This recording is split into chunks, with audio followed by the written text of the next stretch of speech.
राधे राधे सभी भक्तों को ब्रज गोपिका की जय श्री कृष्णा, जय श्री श्याम।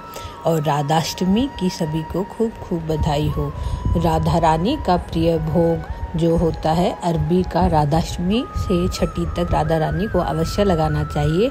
तो हमने 3 प्रकार से अरबी का भोग बनाया है, उसे देखकर आप सरल तरीके से राधा रानी का भोग बना सकते हैं। तो आइए शुरू करते हैं। सबसे पहले हमने 1 किलो अरबी ली थी, उन्हें धोकर सुखा लिया है और आधी आधी 2 जगह डिवाइड कर ली हैं, क्योंकि एक हम मीठा प्रसाद बनाएंगे और 2 नमकीन प्रसाद बनाएंगे।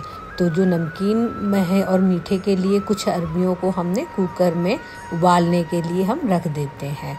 तो कुकर में पानी डाल के कुछ अरबियों को हम गैस पर चढ़ा देंगे और 2-3 सीटी आने तक गैस पर पकने देते हैं। और उसके बाद जो दूसरी अरबियां जो साइड में रखी हुई हैं हमने उनके छिलके उतार कर जो फिंगर चिप्स होती हैं उस तरह से उन्हें काट लेंगे। छोटे छोटे टुकड़ों में काट के उन्हें एक कपड़े पर फैला देंगे और उनका पानी सूखने देंगे। फिर हम जो अरबियां हमारी उबल गई हैं उनको छील लेंगे और 2 जगह कर लेंगे उन्हें। कुछ अरबियों को मैश करेंगे और कुछ को छोटे छोटे टुकड़ों में कट कर लेंगे। अब जो हमने फिंगर चिप्स की तरह जो अरबियां काटी हुई हैं उन्हें हम तल लेते हैं। मीडियम गैस पर उन्हें हम तल लेंगे और एक तरफ अपने अरबी का हम हलवा जो बनाएंगे उसके लिए कुछ अरबियों को मैश कर लेंगे और कुछ अरबियों को हम कट कर लेंगे, जिससे वो अरबी की सब्जी बनेगी। अगर आप अन्य के साथ खाते हैं तो अपनी सब्जी में आप हल्दी डाल सकते हैं, और फलाहारी रखेंगे तो आप काली मिर्च और सेंधा नमक के साथ इस प्रसाद को बनाइए। अब ये हम हलवा बना रहे हैं, एक तरफ अरबी का और एक तरफ अरबी की फिंगर चिप्स जो होती हैं वो बना रहे हैं। तो हलवे के लिए हमने जो अरबी मैश करी है उसे देसी घी में भून लेते हैं। मध्यम आंच पर वो जो मैश करी हुई हमारी अरबियां हैं उन्हें अच्छी तरह से मैश कर लेते हैं और तब तक भूनेंगे जब तक उसका कलर चेंज नहीं हो जाता।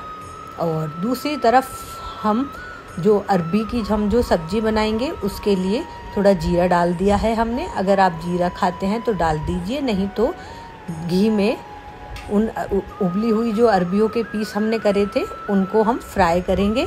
थोड़ी देर फ्राई करने के बाद जब वो रेडिश में आ जाएंगे, भुने हो जाएंगे भुने हुए से, तब उनमें आप काली मिर्च तथा सेंधा नमक आप डाल सकते हैं।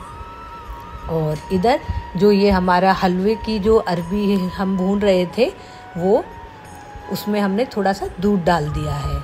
दूध डालने के बाद उसे चलाते रहिए और उसके बाद जब उसका दूध का गीलापन जब सारा उड़ जाता है तो गाढ़ा होने पर आप इसमें चीनी डालेंगे और इन्हें भी मध्यम आंच पर आप चलाते रहिए अरबियों को। और उसमें हमने नमक, सेंधा नमक और काली मिर्च डाल दी है।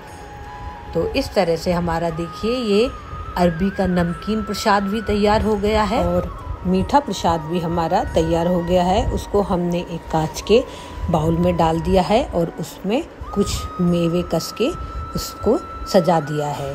और एक बाउल में हमने नमकीन अरबियां जो फिंगर चिप्स की तरह होती हैं वो डाल दी हैं और एक में अरबी की जो सब्जी है उबली हुई अरबियों की वो डाल दी है। तो उसको लेकर अब हम अपनी राधा रानी को भोग लगाने के लिए जा रहे हैं। राधा रानी के भक्त राधा रानी को अरबी का भोग अवश्य लगाएं, क्योंकि ब्रज में राधाष्टमी से छठी तक अरबी का भोग राधा रानी को जरूर लगाया जाता है और इसे राधा रानी का सबसे प्रिय भोग माना जाता है। तो सभी भक्त जो उनसे बन पाए उस भोग को जरूर लगाएं। और मालपुए तथा रबड़ी का भोग भी उनका प्रिय है, वह भी हमारे चैनल पर डला हुआ है, उन्हें देखकर भी आप उनका भोग प्रसाद बना सकते हैं। और उसके बाद आप उस प्रसाद में तुलसी दल भी डालिए और राधा रानी की बधाइयाँ गाइए। हमने अपने चैनल पर राधा रानी की बधाइयाँ गाई हुई हैं, उन्हें देखकर आप राधा रानी की कृपा प्राप्त कर सकते हैं। और छठी पर भी उन बधाइयों को गाने से राधा रानी की कृपा पूर्णतः अपने भक्तों पर बरसती है। तो राधा रानी की कृपा अपने भक्तों पर सदैव बनी रहे। इसी के साथ जय जय श्री राधे श्याम।